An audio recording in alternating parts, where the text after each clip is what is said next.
जय गुरुदेव। नमस्कार। आज कुछ दिनों बाद फिर कुछ आप लोगों के साथ शेयर करने का या बोलने की इच्छा हुई। कई बार प्रश्न उठता है कि हम लोग यहाँ क्यों आए, जब इतनी सफरिंग्स है तो हमारा यहाँ इस दुनिया में आने के क्या कारण है। और ये प्रश्न ना ज्योतिष के साथ बहुत रिलेटेड है, क्योंकि लोग जब एस्ट्रोलॉजर्स के पास आते हैं तो अपने कर्मों के बारे में पूछते हैं कि मेरा ऐसा क्यों हो रहा है, मेरे साथ ही ऐसा क्यों। तो चलिए इसको थोड़ा सा बिगिनिंग से हम लोग कुछ समझने का प्रयास करते हैं। तो इसके लिए मैं पूज्य ऋषि का केनोपनिषद और अष्टावक्र के कुछ उदाहरण के साथ शुरू करता हूँ। एक्चुअली उन्होंने केनोपनिषद में बोला है कि यूनिट ऑफ लाइफ हर जगह है, चाहे वो पेड़ हो, पौधा हो, स्टोन हो, बस उसका यूनिट बहुत कम होता है और ये धीरे धीरे ग्रेजुअली बढ़ता है। जैसे पत्थरों में ना यूनिट ऑफ लाइफ इतना कम है, माने उसमें जो वाइब्रेशंस है इतना कम है कि वो उसको तोड़ दीजिए, फोड़ दीजिए, वो कुछ बोध नहीं कर पाता है, उसमें कुछ नहीं, बस वो है। पेड़ में इससे थोड़ा ज़्यादा है। पेड़ के दूसरा इंटेलेक्चुअल बुद्धि ना हो, नहीं होता है, पर वो उनको कटने से, जैसे कि जगदीश चंद्र बसु ने प्रूफ किया था, उनको कटने से दर्द होता है, उनको काटा जाए तो दर्द होता है, पर वो गर्मी, बरसात, ये सब जैसा है वैसे ही सह लेता है, उसमें उसको ज़्यादा असर नहीं पड़ता। पर वही धीरे धीरे जीव जंतुओं में ये चीज़ थोड़ा ज़्यादा होता है, उनमें भय होता है, क्रोध होता है और बहुत सारी चीज़ें धीरे धीरे आने लगती है।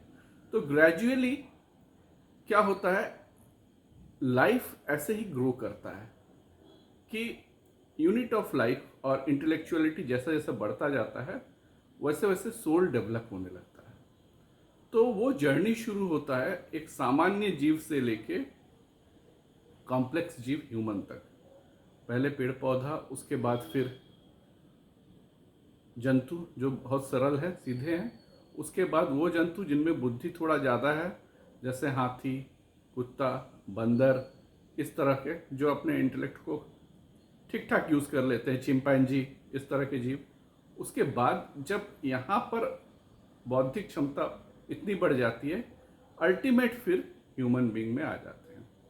तो इस क्रम में जब ह्यूमन बीइंग तक पहुँचते हैं तो ह्यूमन बीइंग ही एक ऐसा जीव है जिसके पास इंटेलेक्चुअल पावर है डिसीजन लेने की, तो फिर उनको ऋण भी होता है। जीव जंतु क्या होता है कि वो प्रकृति से बंधे हुए हैं, वो उन्हीं के अनुसार काम करते हैं, पर इंसान नहीं। तो यहाँ से इंसान में जन्म लेने के बाद ऋण की कहानी शुरू होती है। तो पहला तो ऋण होता है हमारा वो पांच भूत, पंचभूत, अग्नि, वायु, आकाश, जल और ये पृथ्वी तत्व। जैसे समझने के लिए ये पांचों चीज़ें हमारे साथ विद्यमान है, हमारे शरीर में है, हमारे साथ है, वरना हम एग्जिस्ट नहीं कर सकते हैं। जैसे अग्नि तत्व की बात करें तो एक सर्टेन टेम्परेचर ये दोनों जगह पे रहती है, फिजिकल बॉडी पे भी रहती है और मनोमय कोश में भी रहती है। अन्नमय कोश, मनोमय कोश, ये सारे तत्व। तो जैसे अग्नि तत्व हुआ, अग्नि तत्व बॉडी को मेंटेन करने के लिए एक सर्टेन फ़ारेनहाइट तक टेम्परेचर की ज़रूरत होती है कि हाँ 98, 99 टेम्परेचर है तो बॉडी सही है। ये बढ़ता जाता है 103-104 तो हमें बोलता फीवर है, कुछ खराब बीमारियां हो रही, एलिमेंट्स हो रहे हैं। और ये एकदम भी गिर जाए तो भी इंसान नहीं रह सकता, एकदम भी बढ़ जाए तो भी इंसान नहीं रह सकता। तो इसका मतलब शरीर को चलाने के लिए अग्नि तत्व की ज़रूरत है। यही अग्नि तत्व जो है इमोशनल लेवल पे जाके या फिर बॉडी के जो सटल लेवल पे जाके दूसरा तरह से काम करता है। जैसे जिसको बोला जाता है जठराग्नि, माने जो खाना पचता जाता है, हमारा भोजन जो जठर में जाता है, उसको भी डाइजेस्ट करने के लिए एक सर्टन अग्नि तत्व की ज़रूरत पड़ती है। फिर रिप्रोक्रिएशन के लिए, नया जीव उत्पन्न करने के लिए वहाँ पर कामाग्नि। फिर आपका जब आदमी में क्रोध होता है तो क्रोधाग्नि। तो अग्नि हर तरफ से हमारे साथ है।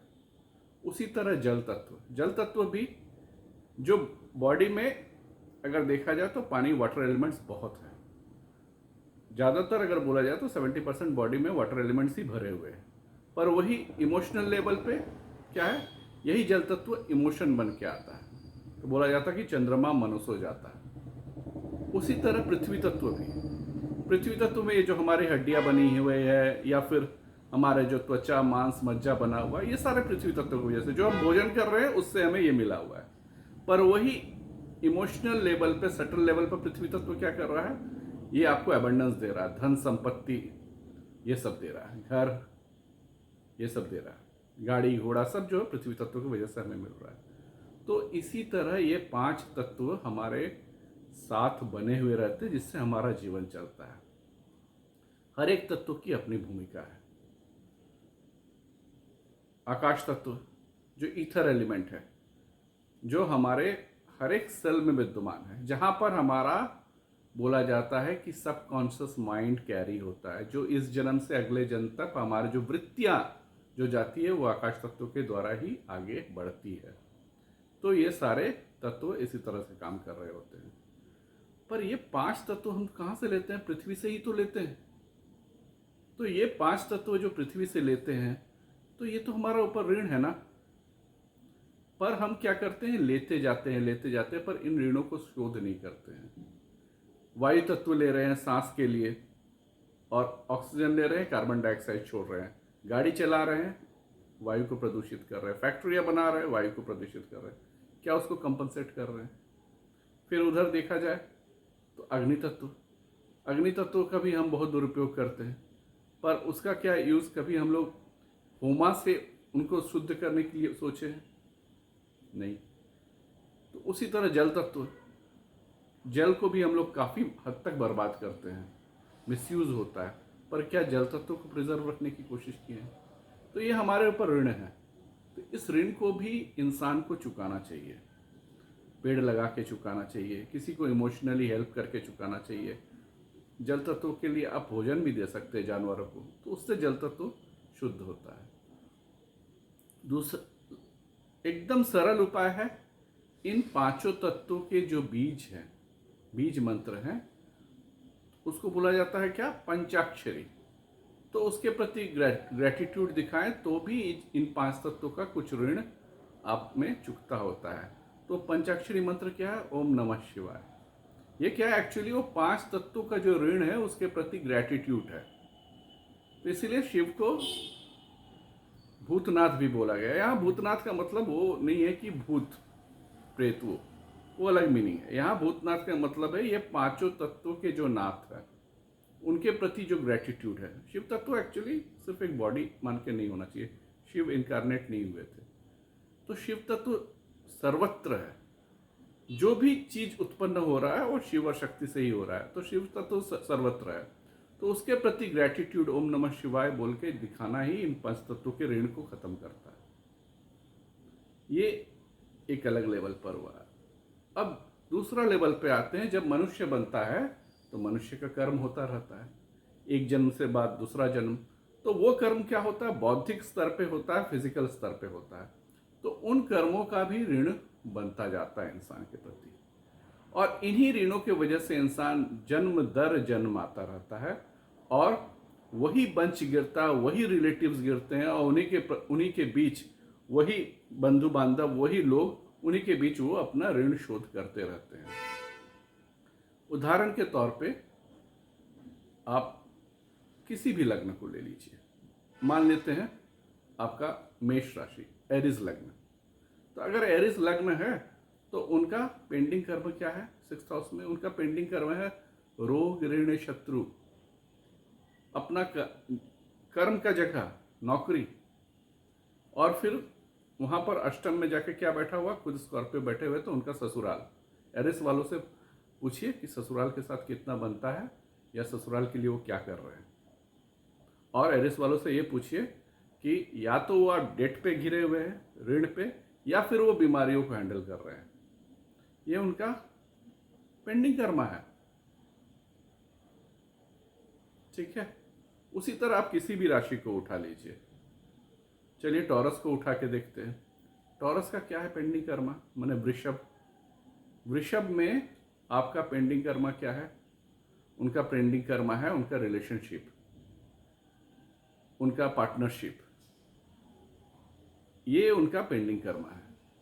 उनका लाइफ पार्टनर, उनका मैरिड लाइफ देखिए, या पत्नी पति के लिए कर रहा होता है या पति पत्नी के लिए कर रहा होता है, वृषभ राशि वाले। और उधर उनका पेंडिंग कर्मा और क्या बच गया, तो इधर आप आ जाइए तो उनका पेंडिंग कर्मा क्या है, पिता।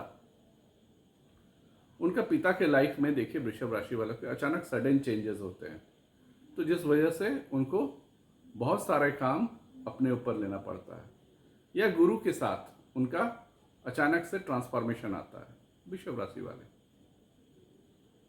उसी तरह अगर हम आ जाए मिथुन जेमिनी वाले के साथ, तो जेमिनी वाले का क्या पेंडिंग कर्मा है। जेमिनी वाला का तो पेंडिंग कर्मा जो है, ये उनका अगर देखा जाए तो इन लॉज है, इनहेरिटेंस है। आप अगर स्कॉर्पियो के देखें तो स्कॉर्पियो सिर्फ ये नहीं है कि इनहेरिटेंस, मतलब आपको इनहेरिटेंस प्रॉपर्टी, इनहेरिटेंस बहुत कुछ होता है। हमारी बीमारियां जो जेनेटिकली हमसे जा रही हैं हमारे बच्चों में, या फिर हम जो कैरी करके ला रहे हैं अपने माता पिता से, वो भी इनहेरिटेंस है। तो उसी तरह वो उन चीज़ों को कैरी करते हैं।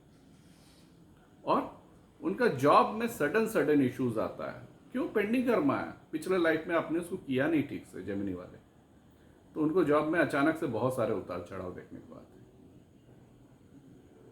इसी तरह आप लियो को उठा लें तो लियो का क्या है, सिंह का पेंडिंग कर्मा है कि उसको निष्काम कर्म करते जाना है। काम में वो अगर प्राइड लेना शुरू कर देंगे तो उनको प्रॉब्लम हो जाएगा। सिंह वाले ऐसा करते हैं, लियो वाले, कि अपने काम में वो प्राइड लेना शुरू कर देते हैं। और क्या पेंडिंग कर्मा है उनका पेंडिंग कर्मा है कि अपने इन लॉज के साथ बना के चलना, क्योंकि वो पास्ट लाइफ से आए हुए हैं आपके साथ, ठीक है। और जो भी आपका ऑकल्ट के प्रति जो पास्ट लाइफ से आया हुआ है, उन चीज़ों को फिर से वो जागृत होता है, क्योंकि 8th हाउस इज ऑकल्ट, वहाँ पर 12th का साइन बैठा हुआ, तो इसका मतलब आप पिछले जन्म से ऑकल्ट को जानते हुए आए हैं, तो उसका मिसयूज मत कीजिए।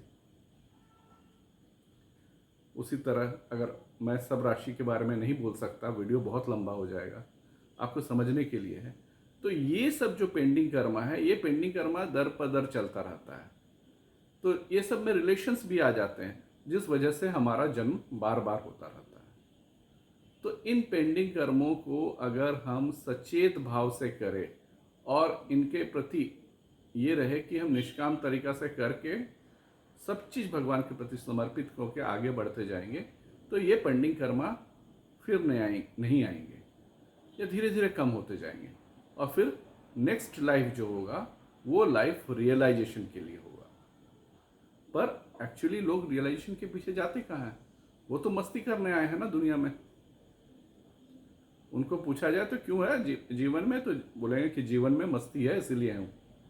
एक्चुअली क्या है उनके साथ, उनका जो सारा एनर्जी जो है वो स्वादिष्ठान में है या फिर एकदम लोअर में है। तो सारा एनर्जी जब यहाँ है, आपका एनर्जी ऊपर उठ नहीं रहा है, तो आप तो यही सोचेंगे, रियलाइजेशन में आपका कहाँ ध्यान, रियलाइजेशन की तरफ आप नहीं सोचेंगे। तो यही सब वजह है हमारा जन्म लेने का। तो हमें चाहिए कि इन सब कर्मों को धीरे धीरे रिलीज करके रियलाइजेशन की तरफ बढ़ना, ताकि लाइफ इजी हो, नेक्स्ट लाइफ जो हो वो ईश्वर प्राप्ति के लिए हो, वो मोक्ष के लिए हो। ये वीडियो का बनाने का वजह ही यही था कि हर एक राशि के लिए कुछ ना कुछ पेंडिंग कर्म है, कुछ ना कुछ पिछले जन्म का कैरी ओवर है जो इस जन्म में हम लेके चल रहे हैं। उनको प्लीज़ पेशेंस के साथ ख़त्म कीजिए। पेशेंस के साथ आप उनको ख़त्म कर लेंगे तो फिर उनके लिए इश्यूज नहीं आएंगे आपके लिए, ठीक है। तो ये वजह है, तो इनको ख़त्म कीजिए और लाइफ में भगवत प्राप्ति के लिए, मोक्ष के लिए, रियलाइजेशन के लिए बढ़िए। हम इस धरती में इसी के लिए आए हुए हैं, क्योंकि हमारा जो जन्म का जो मैं बताया, धीरे धीरे इवोल्यूशन के क्रम में हम बहुत छोटे निम्न जीव से यहाँ तक पहुँचे। अब माइंड इतना डेवलप हो गया, हमें फ्री विल मिल गया। तो अब क्या है, अब अगर मुक्ति की तरफ नहीं बढ़ेंगे तो कर्म जो है दिन पर दिन कॉम्प्लेक्स होता जाएगा, और कॉम्प्लेक्स कर्म और कॉम्प्लेक्स बर्थ देगा नेक्स्ट लाइफ में। तो इसीलिए सफरिंग अगर ख़त्म करना है तो जो बही खाता है कर्मों को, वो धीरे धीरे धीरे ख़त्म कीजिए। आज का इतना ही विचार रहा, तो आज के लिए इतना ही। नमस्कार।